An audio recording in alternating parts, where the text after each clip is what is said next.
Welcome to Pray Tell. We are really excited for the start of this podcast and just really exploring what it looks like for people who are looking for a fresh perspective on their faith, and maybe just exploring what it looks like to find a connection that just goes beyond the surface level that maybe someone is currently getting. Yeah, and Trevor, we go to Anglican Church here in Abbotsford, St. Matthew's Anglican Church. And so one of the purposes of this podcast is to kind of give people a chance to explore. Maybe they've been Anglicans for a long time. They've been doing Anglican Church for as long as they can remember, and maybe they either want a kind of a fresh perspective on what it is they're seeing and doing in their own church practices and their own worship practices. And so we want to speak to those people. There might be people who are kind of brand new to the Anglican tradition. They've for whatever reason, however they've been led, they've come to St. Matthew's or another church, and they're sometimes a little confused or perplexed or wondering why certain things are done, why certain practices are done, why we read out of certain books, and why certain passages are read, whatever it might be. So we want to speak to them too. And then maybe there's another group who maybe they go to a different church where they have a different style of worship. Maybe they don't go to church at all. Maybe they're part of a different faith tradition altogether, and they're wondering and thinking and exploring what spirituality and religion looks like for them. And we have something to say to those people too. This podcast is really a chance for us to explore that and for listeners to explore it with us, so that we can ultimately figure out, who we worship, why we worship, and how we worship, ultimately. And we do that in our own setting in the Anglican tradition, and we just kind of want to talk about that.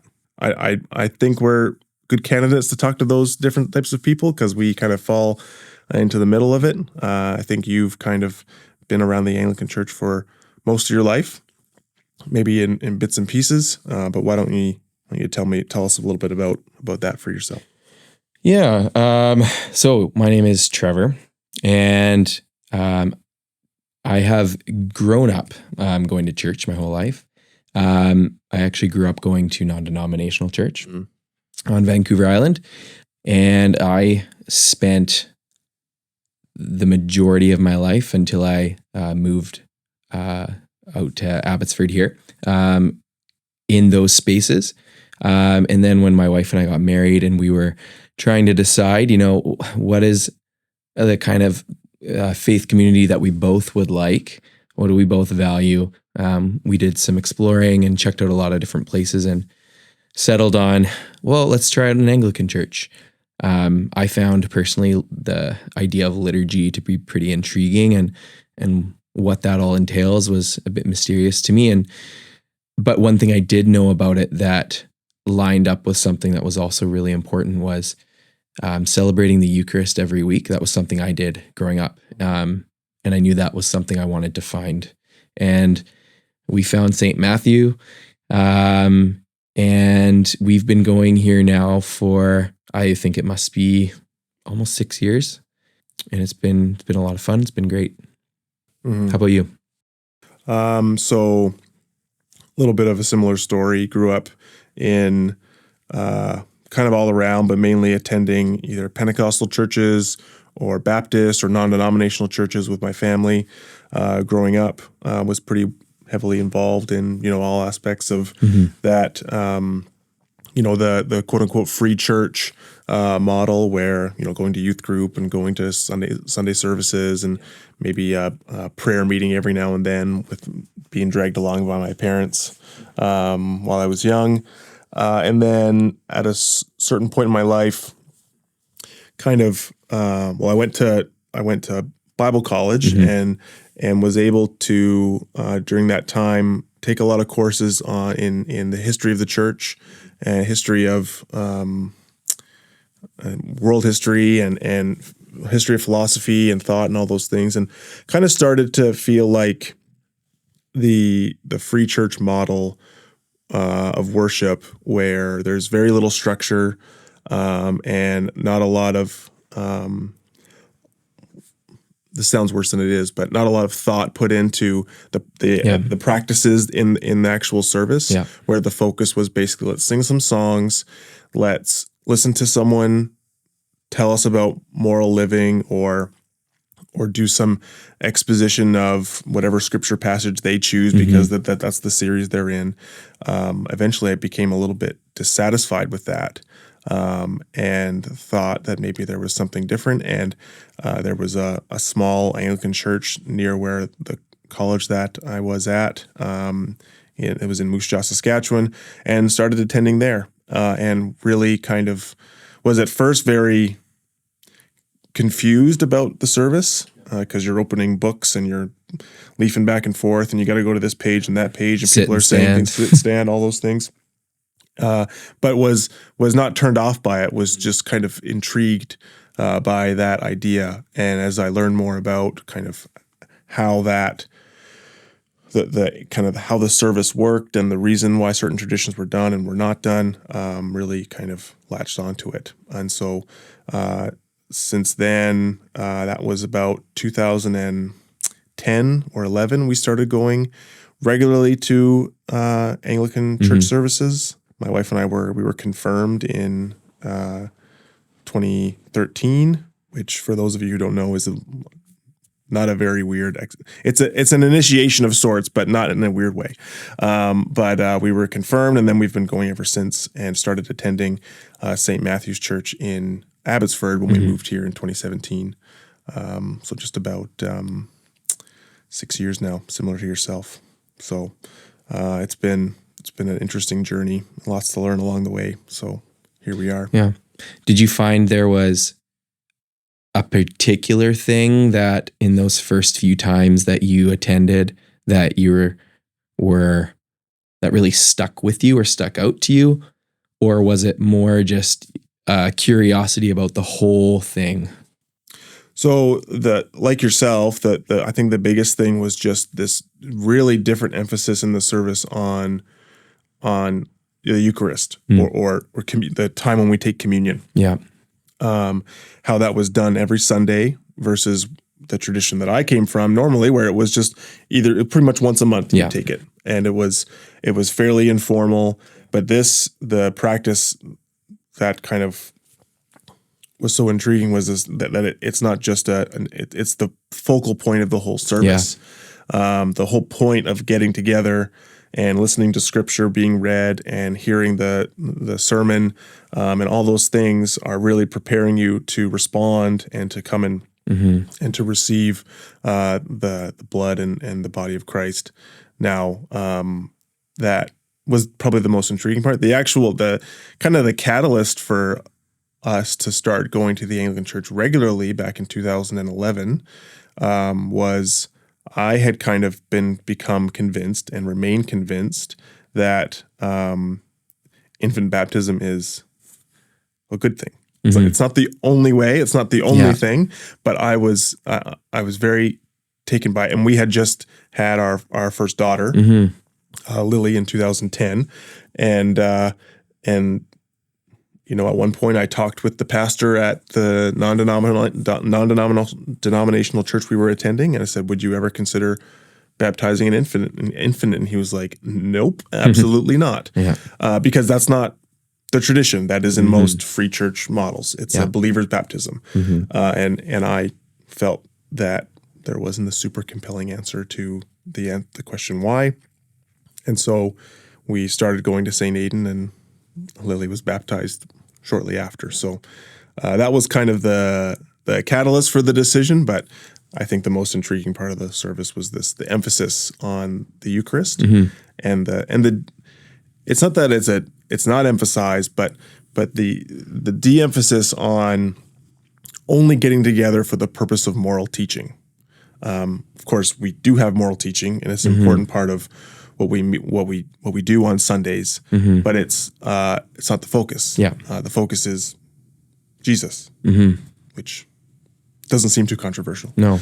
Many similar experiences for you on that side of things? Yeah, I would say I had been really turned off by the I guess I'll use the phrase like celebrity pastor kind of culture that I see around here and lots of places, but that just has no appeal to me at all.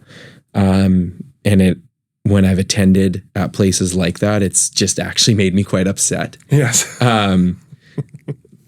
So I just really love that the like you had said, like it's about the Eucharist. It's everything leads up to that. I love the fact that we don't come together for an hour on Sunday to listen to the pastor or priest speak for 30, 40 minutes. I've seen churches where that person, when they have left, that church kind of just disintegrates because it's all about, that's why people go. And that's not healthy, I don't think. And as a teacher, like I teach a lot of language arts and English. And so I like to think of, along with the Eucharist, when you come to an Anglican service and you get used to the rhythm of how it works, it's like how you are taught and how I would teach. Here are the plot elements of a story. You have your rising action. You have your conflict. You have the climax, which is when we get to the Eucharist. And then everything is the resolution afterwards. Go in peace to love and serve the Lord for the coming week. And so I really love that intentionality of everything that we do and how it leads to this most important moment that we celebrate together.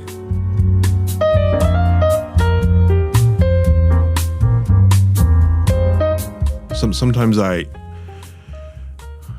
when I'm talking with friends or whoever who just go to have a different tradition, one of the questions that comes up very casually usually is, don't you find the structure limiting, right? Because when we do our services, everything kind of comes out of this book, the Book of Alternative Services. The whole thing is not prescribed. There's places and there's spots where there's different things read and there's different options to say certain things. But 80% of it is like you read these prayers, read this portion. And my response to that question usually is something along the lines of, there is an incredible freedom in the discipline of doing the liturgy, and especially when you do the same service 52 times a year, and within the structure of the Book of Alternative Services and the Anglican tradition, you can do that. You can do the same thing every day, not receiving Eucharist necessarily, but do the same type of service every day, and that pattern of life. I don't do that. It feels like I don't have enough time all the time, but that discipline and creating that pattern of life is incredibly powerful, because it ultimately becomes this. It just reverberates inside of you, and you eventually need it. One of the ways that I think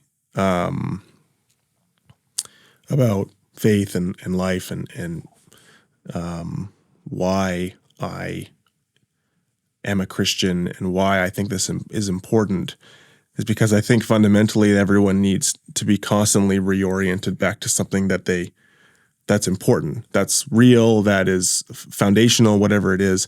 And I find that the structure of the Anglican liturgy, the way that it walks you through historically significant prayers, historically in terms of the church and the practice of worship and scripture, provides that reorientation that helps you to get kind of remember what is important versus getting distracted with all kinds of other things.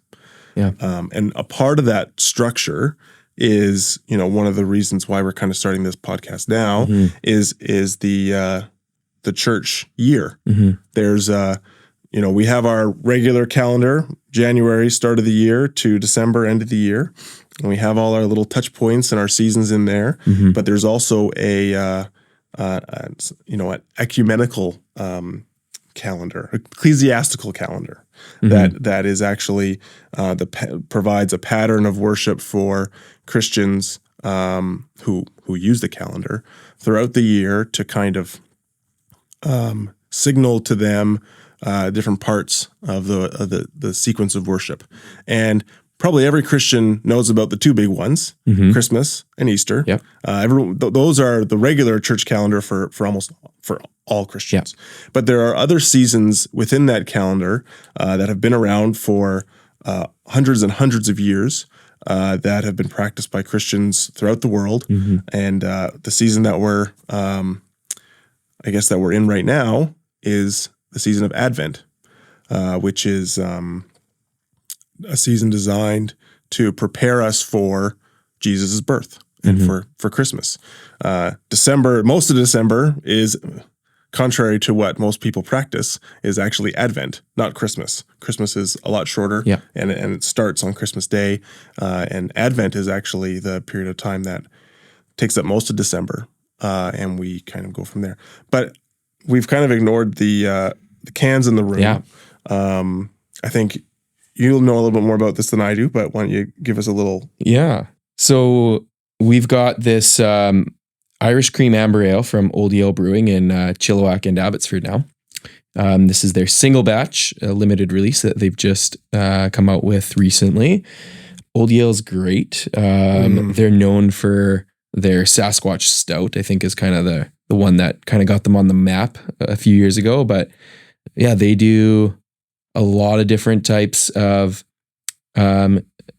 beers that they have, like their standard taps that they always have that they do well. And then they come out with a lot of pretty interesting and tasty ones throughout the year as well. So I'm pretty excited to try this. Nice. Yeah. Let's crack them. Okay.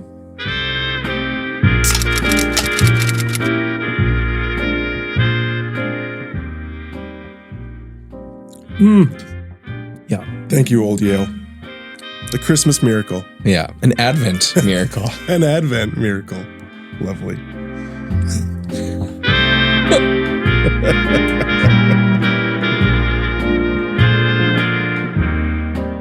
So when we talk about this season of Advent and what we do within our service, I think it's helpful to give an overview of what does a typical Sunday morning service look like at an Anglican church. So there's a few different parts that you may or may not be familiar with. So when we start our service, you might call it the gathering of the community or the collect. And it's just this prayer, or often it's two prayers that are about welcoming and preparing the congregation for the service, for what we're going to read and hear, and just kind of centering and focusing your hearts and minds on what we're here to do during the service. And then we'll sing, one or two songs, and then we move into this proclamation of the word. And the proclamation of the word, this was something new to me, and one of the things I really appreciate about being a part of the Anglican Church is we have these 4 readings, one from the Old Testament, a psalm, one of the letters, an epistle, and then a gospel reading. And you had mentioned, and you've shown the Book of Alternative Services, the Book of Common Prayer. And the great thing about that is every day, every week, you have the readings, and you can do them every day and every week. And it's just really nicely and clearly laid out for you. And again, going back to that structure and those boundaries, I think that the tradition creates for us. Sometimes we think boundaries confine us. And again, I'll appeal to my experience as a teacher. Boundaries are really important, especially for kids, right? Yes. And it creates safety and comfort.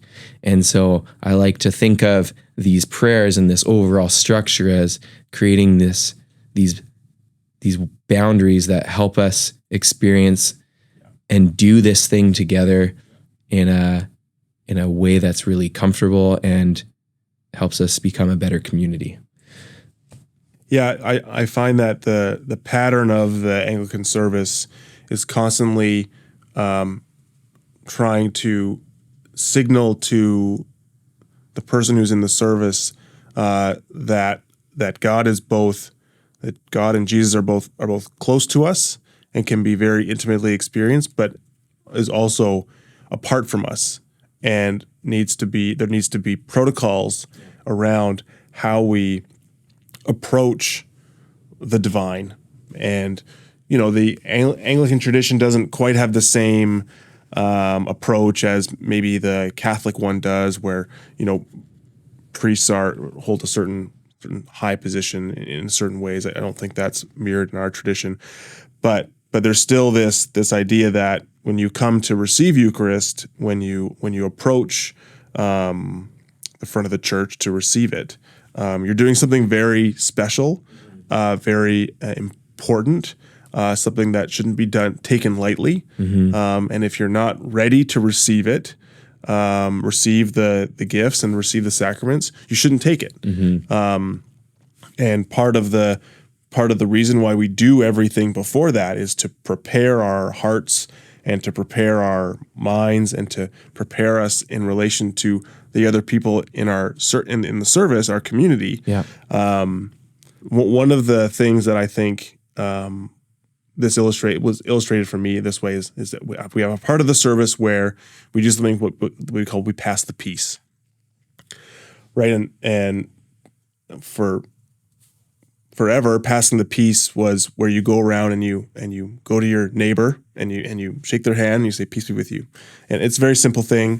And you just look them in the eye and you say that. And I think at one point someone explained it to me where, imagine you are in 17th century England or 19th century Abbotsford, and the church that you go to, your little community parish, everyone in your town goes to, because that's what you did. Everyone went to it. And so you go there every Sunday, you probably go to morning prayer services with them and all these things. But before you take Eucharist, you have to go to your neighbor and you have to look at them and you have to forgive them for anything that they did. You have to go around and you do it physically. Maybe they practically didn't go do it to everyone, but the point was, if you're going to take Eucharist, you better not have any issues with someone else in the community. And if you do, before you take it, you go and you make amends with that person. And you do it in a way that is public, and you do it in a way that is, can be seen and that is sincere. And I think that we don't quite have that same dynamic now, because I don't go to church with everyone that I work with or that I'm friends with to any degree, really. But it's still a significant part of the service where if you want to do this really important thing, you better be ready to do it. And being ready means you prepare yourself for it. Yeah. We have that in the big picture when it comes to the seasons and, prepare yourself for Christmas.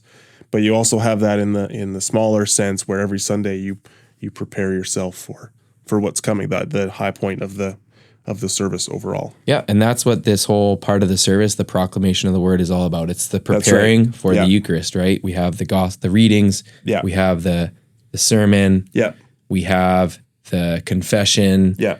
And we have the passing of the peace. And I remember growing up, occasionally when your pastor would say, "Well, turn to the neighbor next to you, and say hi," and I was always so awkward, and it is still maybe a tiny bit awkward it sometimes. For sure might be, and but that's it's fine because it's so normalized, because we do it every Sunday. It feels a lot more natural to do it, and I think how you just explained some of that context helps us orient our minds to what we're actually doing. Yes, it's not just about saying hi, although that is important. Yeah, it's more than that. Yeah. So that all leads into, as you were kind of touching on, the Eucharist. So we have these prayers that the priest or the celebrant will lead us through. And it's you just used the word celebrant. Oh, celebrant. Yeah. Super weird word. Yeah. Why did you say celebrant? So I said celebrant because sometimes that's what will be printed in the bulletin in the sermon or in the Sunday service. It's just another word for the person who's leading you through Eucharist, or the priest, correct? Yeah. Exactly. Yeah. So they will lead us through some of these prayers. A lot of it is kind of call and response, or read and response.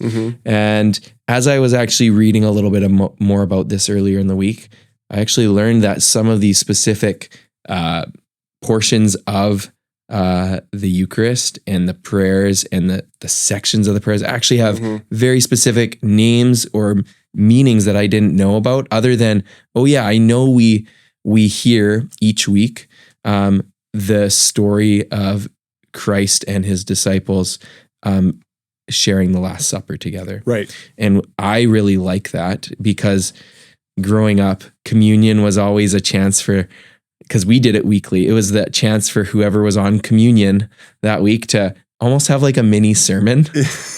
And it's like, we already had a 35-minute sermon or something, right? I don't need another 10-minute one. I remember that feeling. Yeah. So I appreciate, there's that part of it that I appreciate about it, but I also just appreciate that the focus is on this event and the solemnity and the seriousness of what Christ was about to go through and why we are here 2,000 years later doing this thing. Yeah. And as you said, you have to be ready. You have to be prepared. Yeah. So we go up and we sing the Lord's Prayer.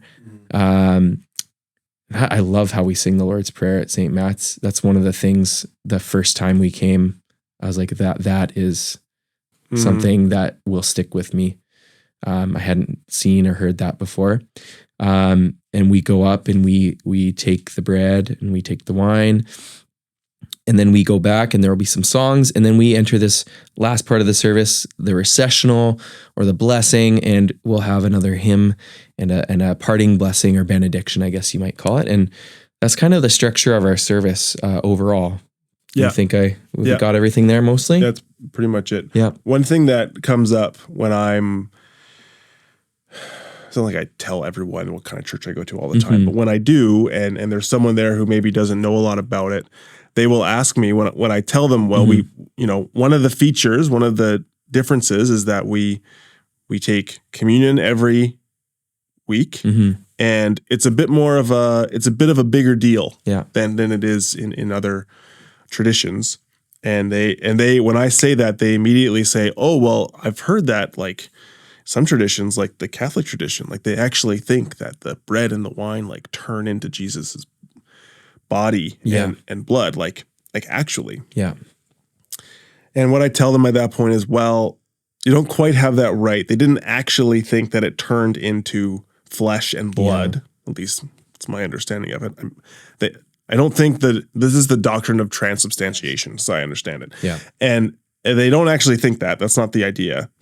What I think the understanding is that the essence of the bread and the wine changes into the essence of flesh and blood of Jesus Christ. My understanding in the Anglican setting is there isn't quite the same thought process behind that, the same theory, but very clearly when the priest is at the front and is, they are consecrating the bread, they're saying prayers over it so that it is different. Yeah. And for example, when I'm up, sometimes I help prepare the table with the priest. And afterwards, like if something is spilt or there are crumbs that fall, like they're treated differently than before. Yeah. And they're treated differently because they're not because of anything magical that happens. There's no one up there saying, spells over anything to make something happen that people wouldn't otherwise understand.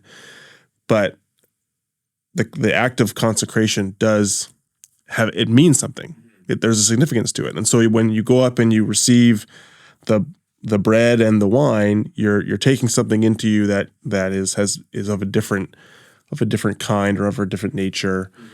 And that's part of one of our goals with this is to demystify some of these elements. And I think how you just explained, well, it's not just simply a cracker or a wafer and some wine. It's there's an intention in what the priest prays over it, and how if something, as you mentioned, is spilled, or if there's leftover at the end, right? Right, leftovers, they all get consumed, or they go into a special box where they are saved for next time. They're not just thrown away or dumped down the drain or whatever it is. Yeah.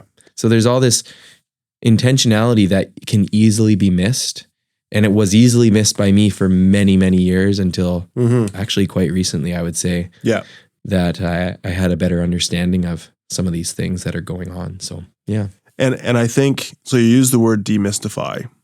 I think there is a place for some mystery in this process, within the service, within the liturgy, within the church year, the life and death and resurrection of Jesus, the certain elements of Christian doctrine are mysterious.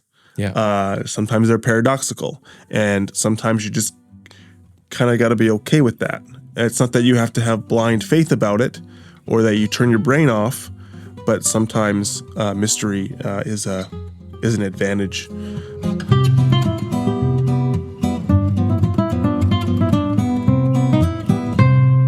So we're going to launch Pray Tell by talking about the season of Advent. Right. And it's an amazing part of the year. And this year, Advent actually begins on December 3rd. You know, it's funny. It changes every year on what day it is. And it changes based on, because Sundays move in the year, right? We have a calendar where, the date of a Sunday this year will be different from the date last year. And in our book of alternative services here, that gives us kind of the overall schedule for the church year. The first Sunday of Advent, because there's 4 Sundays in Advent every year, the first Sunday of Advent always comes up on the first Sunday after a festival. I think it's called a festival, or the Sunday that's called the Reign of Christ. And the Reign of Christ, there's a whole backstory to how that particular Sunday and festival kind of came up within the Anglican Church. But it's the first Sunday of Advent always occurs after that Sunday. So what was Advent like for you growing up with your family, and what kinds of things did you do in this time leading up to Christmas, or did you even have any traditions at all? So I would say that the only Advent tradition that I can remember or that I had growing up was the chocolate calendars. Yeah. The gross, cardboardy, weirdo chocolate with little designs on them. Yeah, little squares. Little squares that come out. And it was the best. Yep. Getting those calendars, when my mom would buy them, it was the most awesome thing ever. And of course, sometimes I'd save up. Like I wouldn't have them for days at a time, and then I'd cash in all of a sudden, get 5 chocolates at once.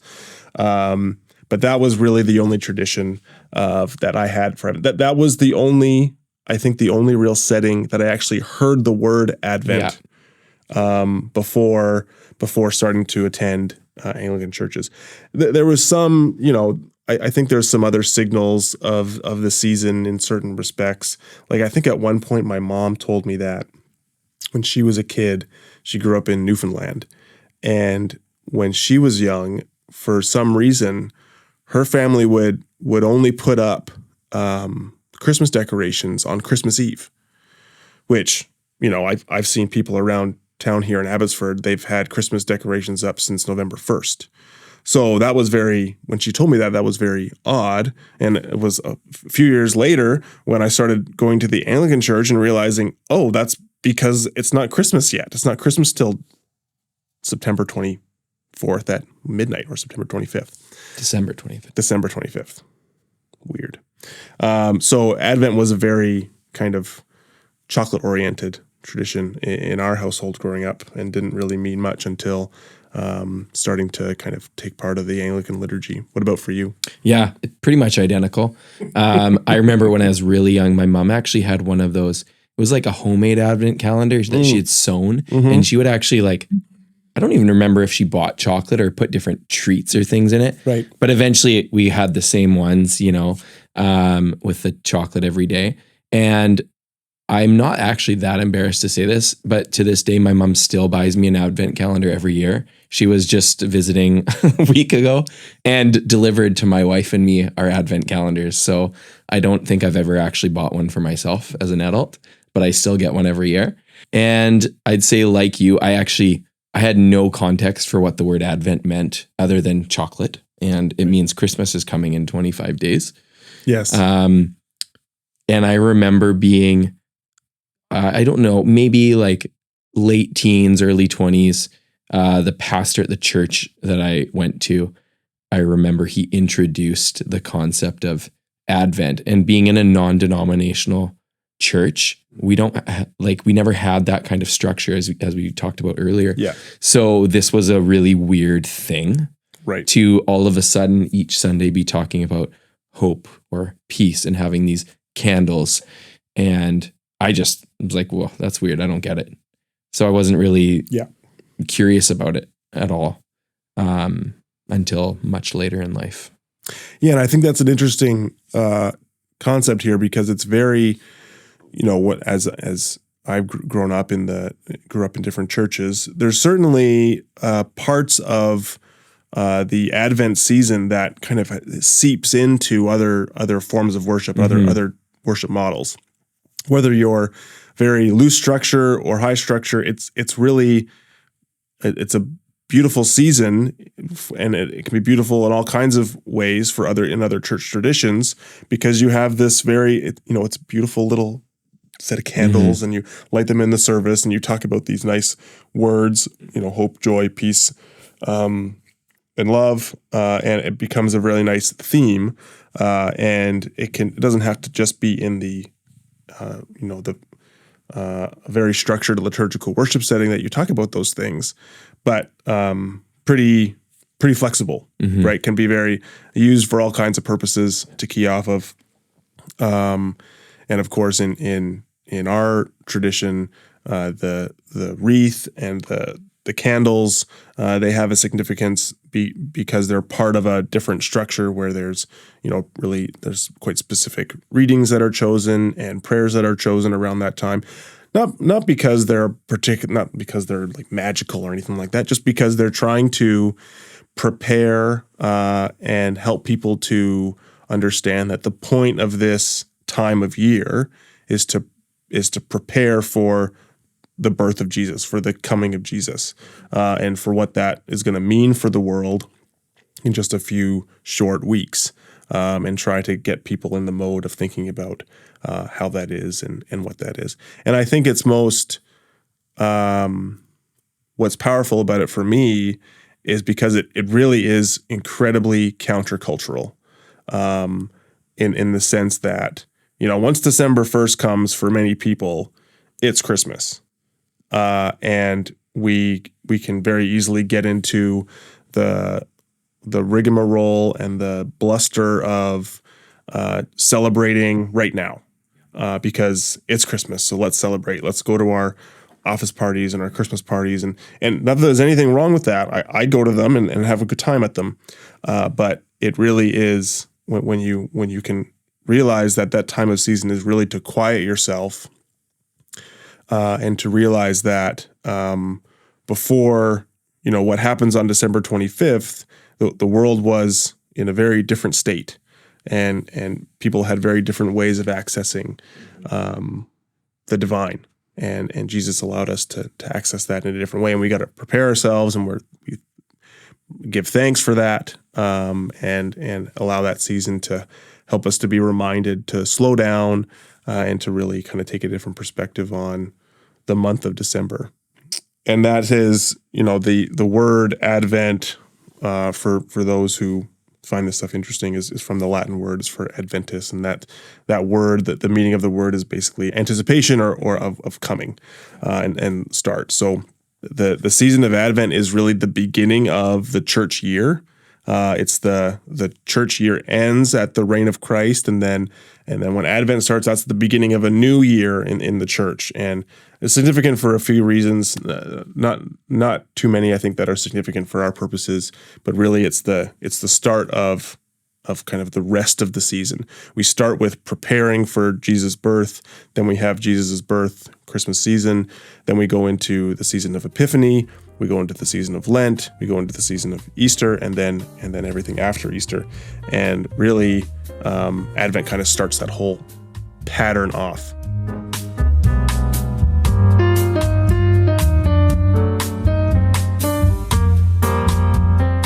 So, Trevor, you've been, going to the Anglican Church now for a few years. You've experienced a few Advents. What is kind of compelling to you, or parts of the services or part of the season that you find intriguing since you've been kind of experiencing them?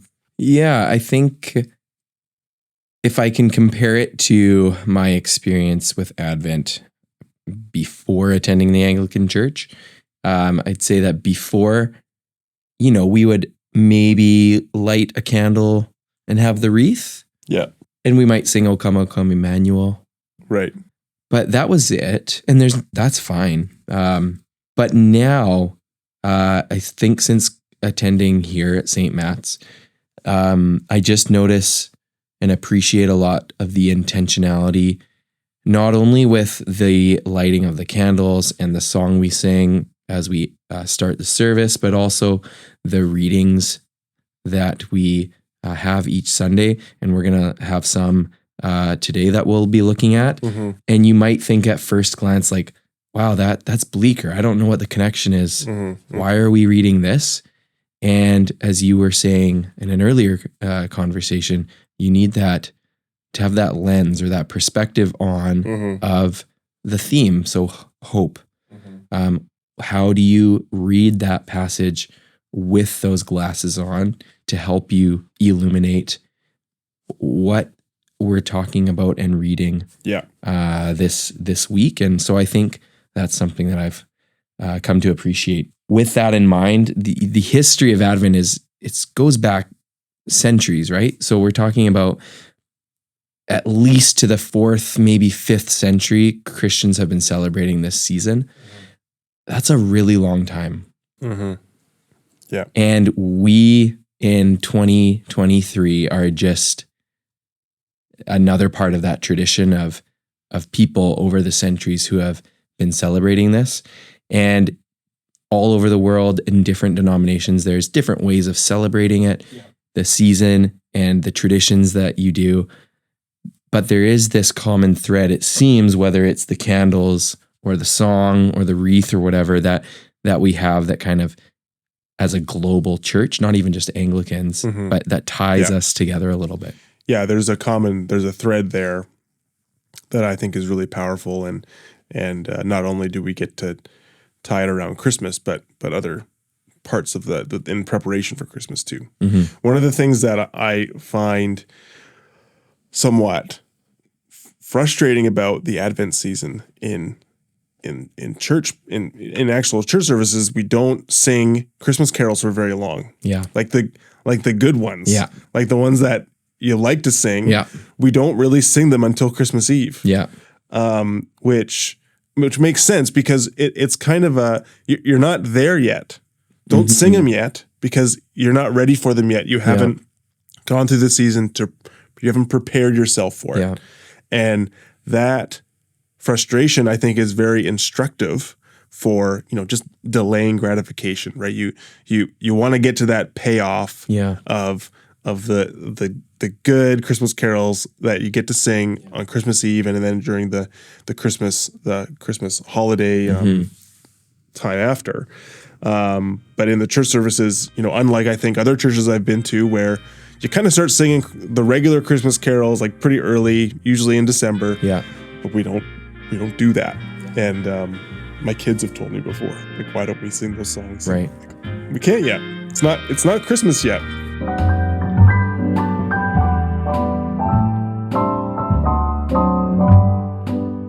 So one thing to note for listeners and viewers is that if you're watching the episode on YouTube, well, it can have the readings for the week coming up for the first Sunday of Advent on the screen. Feel free to pause the video and take a look at them, and then to continue listening once you're done.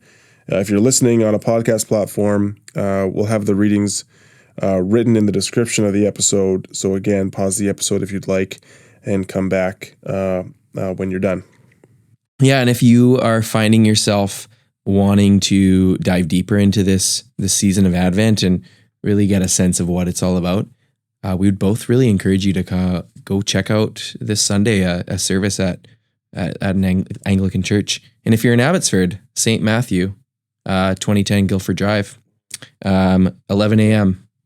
is when we have our services, and it would be great to have you come and visit and check out Advent and see all the things that we do to celebrate this new part of the church year. Mm-hmm. So I think we mentioned before that there are 4 Sundays in Advent.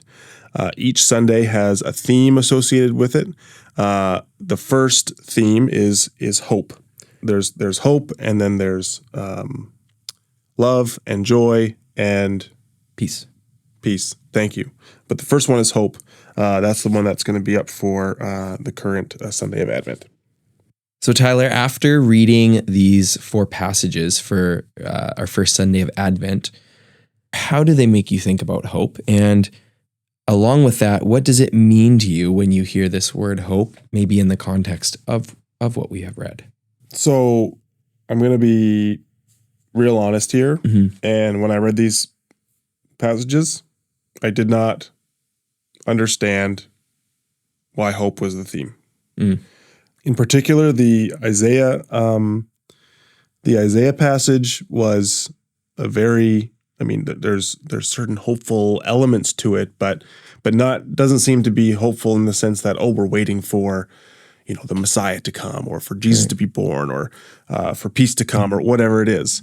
And so I was a little perplexed reading through it, and as I was doing that, I kind of came to the conclusion that, bearing in mind that we're in the season of Advent, we're anticipating, we're preparing, we are looking forward to what Christmas brings,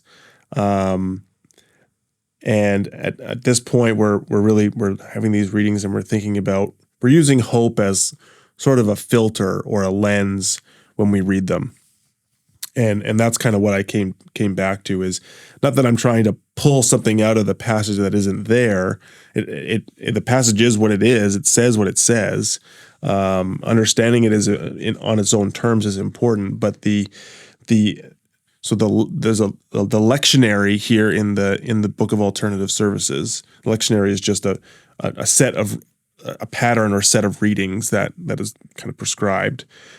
Is trying to draw our attention to certain elements of what the Advent season is doing and what Scripture is saying about hope and about the coming of Jesus.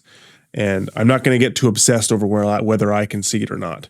I'm going to try and let the people who I think were pretty wise and smart, who put this lectionary together, I'm going to give them a little trust, and I'm going to say, I think you got something to tell me here that I don't quite grasp.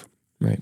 And hopefully on Sunday, when I go and I listen to the homily, the sermon, the priest who's speaking will be able to kind of gather some of those thoughts together and help me to understand how these passages and what they have to say about hope or about the season of Advent or whatever the case may be. Mm-hmm. Sometimes it's a really frustrating process, but there's an element of faith to it. There's an element of humility to it. And if you still don't get it, well, just read them and come back next time. I think going back to when you were talking about what this word Advent even means, you mentioned it's this anticipation of what's to come. Mm-hmm. When I read that Isaiah passage specifically, I do get a sense of that anticipation and the hope you have at different points throughout your day or year of things going really well. Yeah. Now things are really crappy. Yeah. But you're looking forward, you're anticipating this thing. And that's the part of the year we're in right now. So our church year where we're starting Advent is this new year we're starting. We're kind of already being prompted to think about what are we looking forward to in this new year to come. And I think this passage maybe tries and helps to anticipate some of those things. And so one of the things that sticks out to me in it is there's this line about where it says, you are our father, we are the clay, and you are our potter. Mm-hmm. So this sense of this clay that is going to be formed into something, not that clay can have any hope or anticipation, but to personify it, that's kind of where I see that this theme of hope coming through. Even though you're right, it is a little jarring in a sense and hard to, you can't just pull it out by reading it once or glossing over it. You have to think a little bit about it. Yeah. And maybe you have to read it 5 times. Yeah. So sometimes when I'm reading through the passages and I get a little bit, I just don't know what to do with them because I don't understand how they fit into the framework. Sometimes I kind of go back to the collect. And so for those of you who are unfamiliar, there's certain prayers within the Book of Alternative Services that are called collects, and they're just prayers that have been written down, and they will be read as part of every service, and each Sunday has its own collect. And I'll just read the one for the first Sunday of Advent here. They're usually pretty good, and sometimes when I read those, it helps me to kind of focus my mind and allows me to get into the framework that I need to get into in order to kind of process the passages. So here's the collect for the first Sunday of Advent. Almighty God, give us grace to cast away the works of darkness and put on the armor of light, now in the time of this mortal life in which your Son, Jesus Christ, came to us in great humility, that on the last day, when he shall come again in his glorious majesty to judge both the living and the dead, we may rise to the life immortal, through him who lives and reigns with you and the Holy Spirit, one God, now and forever. Amen. So sometimes that exercise just helps me to boil things down in a way that helps. Or if I'm just getting frustrated with the passages, boy, it sounds nice and it's nice to read. So sometimes it's a struggle, and you have to. Part of it is it's not supposed to be easy. It's not something you should chew on for a little while and try to digest and really take in a meaningful way, even if it takes a while, and you have to go back and read that collect or look at something else that helps you kind of figure that out. And this is one of the reasons why we have, we try and why priests have a very important function within the service overall, because they really can help to take these passages. Maybe they just focus on one. Maybe they try and bring them all together. It depends on the Sunday, depends on the priest, all those things. But you really kind of come to, while it's not the high point or the emphasis of the service, sometimes it's nice to come and listen and hear about what someone who has some teaching and education about scriptural interpretation has to say about passages that can be difficult sometimes. Yeah.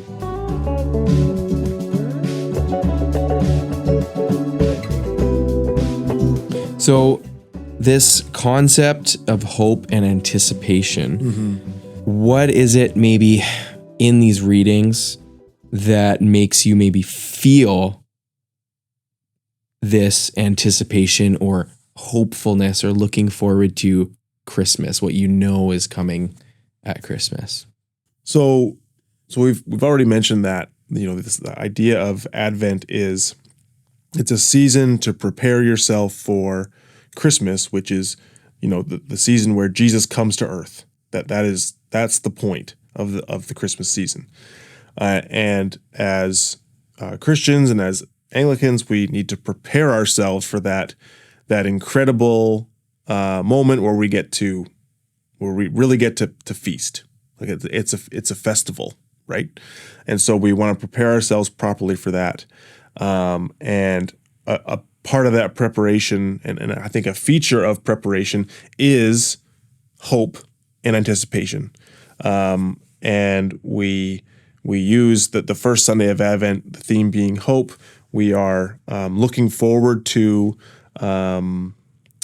what Jesus is going to do in the world. The Christmas season is in many ways the beginning of what's gonna come in terms of his life and ministry, death and resurrection. And so we're hopeful for the redemption that Jesus is going to bring, the work that he's going to do in the lives of people during his earthly ministry, and then so on in his death and resurrection. And so there's this forward-looking aspect to it. It's full of anticipation, and a feature of the season is, of course, the hope that Jesus brings to reconcile us with God. That's why he's supposed to come, because we can't do that otherwise. And, hope, peace, joy, and love are four fairly consistent themes within the New Testament overall. And there's 4 Sundays, there's 4 candles, there's 4 words, there's 4 themes. It fits nice within an overall kind of way of thinking about being a Christian and relating to the season of Advent. I think I kind of struggle with this word hope sometimes. I can be hopeful about my sports team winning their game. I can be hopeful that my students are going to meet a certain expectation that I have for them, for a test or something. But this idea of hope looking forward to an event that happened 2 millennia ago and is somehow still relevant to me in the modern day is challenging. And I think part of that is I need to get out of my own head a little bit. And maybe I am a little too intellectual in how I think and approach some of these things. And maybe I need to engage some of that mystery a little more, as we kind of chatted about at an earlier point. But and this is, of course, one of the advantages that children have. It is in many ways our problem. As adults. As people who are in this world, that, we go to work, we come home, maybe we have a family, maybe we don't. All the different variations of going and doing your daily life. Sometimes it's just a little hard to detach yourself from that and to go to church or go to any kind of event where you're supposed to turn off that part of your brain. Yeah, and I think part of the advantage or the thing we can maybe latch on to, you are coming on a Sunday and there's dozens of other people around you that are all there for the same purpose. And if you don't feel that hope, maybe you can latch on to the hope that someone else beside you or in the pew across from you has, and they can help bring you to where you want to be or hope to be.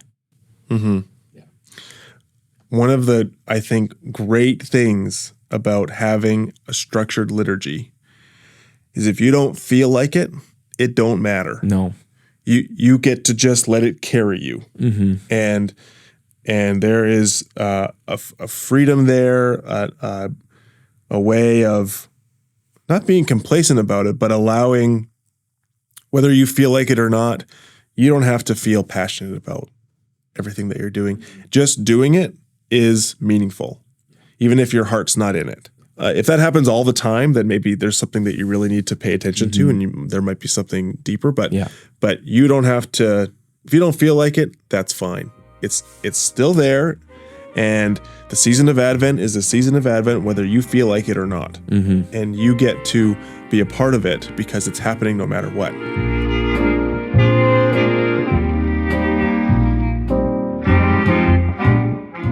So we hope you've enjoyed this episode. We certainly had a fun time talking and chatting. Some of this stuff gets me pretty fired up, so it's been good to have a chance to discuss it. So please join us again next week for the next episode, talking about Advent 2, and we'll talk about some themes and passages and readings about that particular Sunday, and we really hope you can join us for that. Yeah, and if you have any questions for us, or you want to reach out with future topic ideas, please do so. We'd love to hear from you. But otherwise, we hope you have a great beginning of your Advent season and that it's filled with hope and anticipation.